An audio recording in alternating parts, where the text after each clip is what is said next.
আসুন এবারে আমি কিভাবে এঁচোড় চিংড়িটা রান্না করছি দেখে নিন। এঁচোড় চিংড়ি করব, তাই এঁচোড়টাকে কেটে একটু হলুদ জলে ভিজিয়েছি, কারণ একটা কষ হবে তো। এটা এবারে ধুয়ে একটু ভাপিয়ে নেবো, কচি একদম নরম, একটু ভাপিয়ে নেবো, নিয়ে জলটা করে দেবো, নাহলে কষ লাগবে। এবারে গ্যাস জ্বালছি, এর মধ্যে জল দেব, একটু ভাপিয়ে নেব, এটা নরম তো বেশিক্ষণ সেদ্ধ হবে না। এর মধ্যে নুন দেব, সেদ্ধ মতো নুন দিচ্ছি, আর হলুদ দেব, দিয়ে এটা সেদ্ধ একটু জাস্ট 1 ফুট ফুটবে, নামিয়ে দেবো। বন্ধুরা, আমি আজকে এঁচোড় চিংড়ি করব। এই যে এঁচোড়, এই আলু, চিংড়ি মাছ, এঁচোড় চিংড়ি রান্না হবে। আমি গ্যাসটা জ্বালছি, আমি কিভাবে রান্না করি দেখুন। কড়া গরম হয়ে গেছে, আগে আমি আলুটা ভেজে নেব। আলুটা ভেজে তারপরে চিংড়ি মাছ ভেজে তারপরে আমি এঁচোড়টাকে আগে সিদ্ধ করে নিয়েছি একটু। এঁচোড়টা তো আগে সেদ্ধ বসিয়েছিলাম, দেখিয়েছি আপনাকে, কাজী আপনাদের এটা এঁচোড়টা সেদ্ধ হয়ে এবারে এক এক করে আলু ভাজা হবে।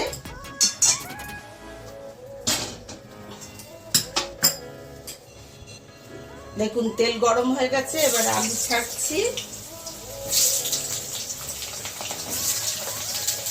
আলুটা ভেজে নেব,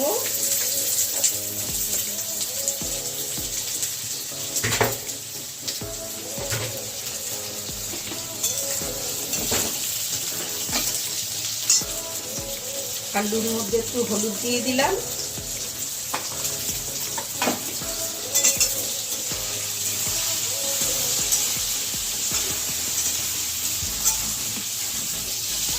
আলুটা একটু ভাজা হয়ে এসছে, আমি এই যে এঁচোড়গুলো দিয়ে একবারে একটু ভেজে নেব।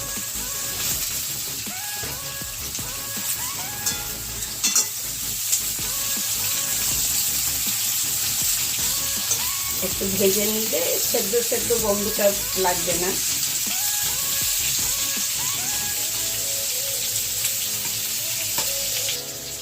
ভাজা হয়ে গেছে, এই যে এবারে ভাজাটা নামাবো।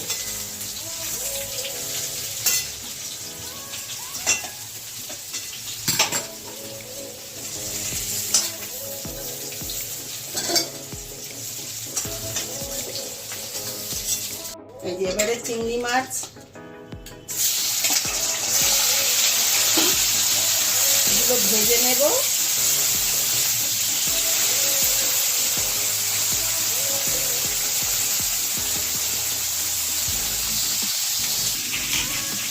দেখুন এটা টমেটো পেস্ট করা হয়েছে, পেঁয়াজ পেস্ট করা হয়েছে, আদা রসুন পেস্ট করা হয়েছে, আজকে পেস্ট করে সব তরকারি হবে। চিংড়ি মাছ ভাজা হয়ে গেছে, এবারে নামিয়ে নেব। নামিয়ে নিয়ে তারপরে তেল দেবো, দিয়ে সব মশলা দিয়ে মশলা কষা হবে। কড়াই গরম হয়ে গেছে, তেল দিচ্ছি, এঁচোড়টা বসাবো, মশলা কষা হবে।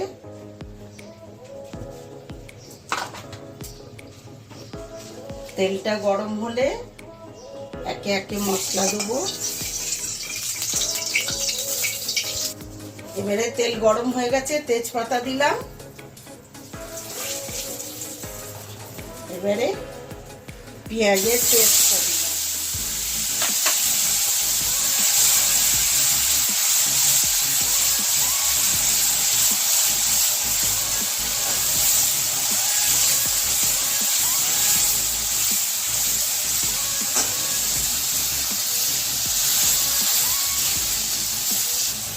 আমি তো ভাজা সেদ্ধর সময় নুন দিয়েছি, আর একটু নুন আমি দিচ্ছি, তারপরে কম বেশি তো নুনের মাপটা তো একেবারে দেখা যায় না, একটু মাপটা পরে দেখে নিতে হবে সেগুলো।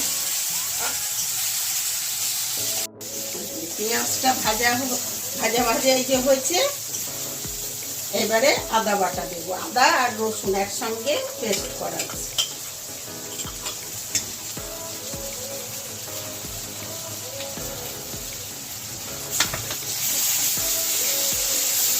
এর মধ্যে একটু এই যে চিনি দেব। চিনি দিলে কালারটা, এখন চিনি দিলে কালারটা ভালো আসবে।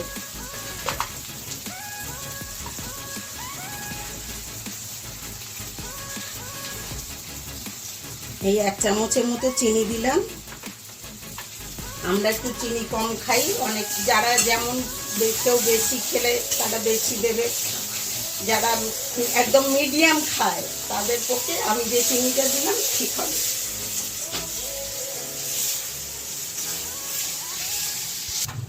এই যে তেলটা দেখছেন একদিকে হয়ে গেছে, মশলাটা একদিকে হয়ে গেছে, তার মানে আদাটা ভাজা হয়ে গেছে। এবারে টমেটো পেস্টটা দেব।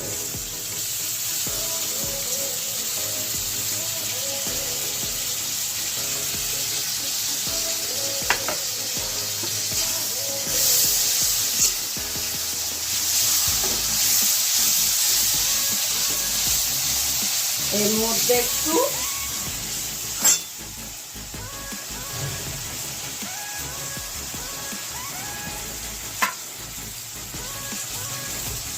একটু সামান্য জিরে গুঁড়ো, একটু সামান্য ধনে গুঁড়ো,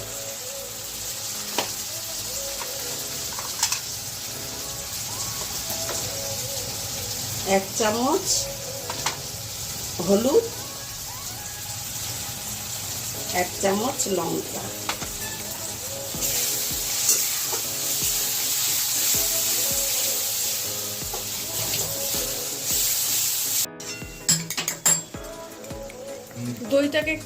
দইটাকে একটু ফেটিয়ে নিচ্ছি, এটা দেওয়া হবে।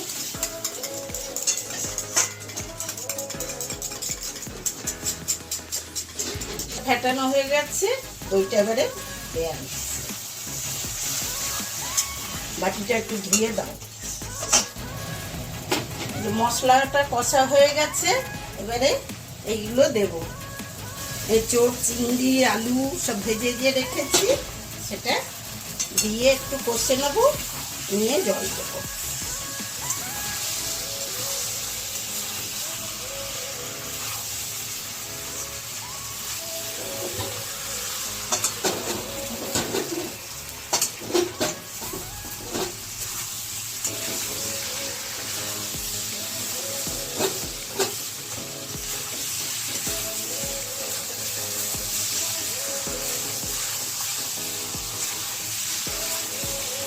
কষা হচ্ছে,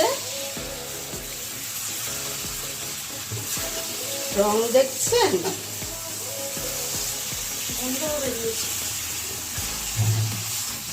আমাদের মানা বলছে গন্ধ বেরিয়ে পড়েছে। তরকারি হয়ে এসছে, এই যে ঘি দিচ্ছি 1 চামচের মতো।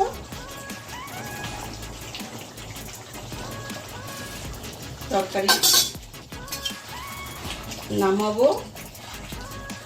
দেখুন কালারটা, দেখুন গাছপাটার নাম কি স্বাদে, মাংস মতো খেতে, ওই জন্য গাছপাটা। কাজী মাংসর মতো যেমন খেতে তেমন নামও গাছপাটা। এ পাঠা মানে মাঠে ঘোরে না, এ হচ্ছে গাছে চড়ে। দেখুন বন্ধুরা, আজ আমি এঁচোড় চিংড়ি রান্না করেছি। দেখুন কত সুন্দর কালার হয়েছে। আর আমাদের কর্তামশাইকে দিয়েছি খেতে, বলছে হেভি হয়েছে, দারুণ হয়েছে। এটা কিভাবে রান্না করেছি তো দেখেছেন। এই রান্নাটা আপনারা বাড়িতে বানিয়ে খেয়ে দেখুন। দেখে ভালো লাগলে আমার চ্যানেলটাকে সাবস্ক্রাইব করবেন আর ভিডিওটাকে লাইক শেয়ার করবেন।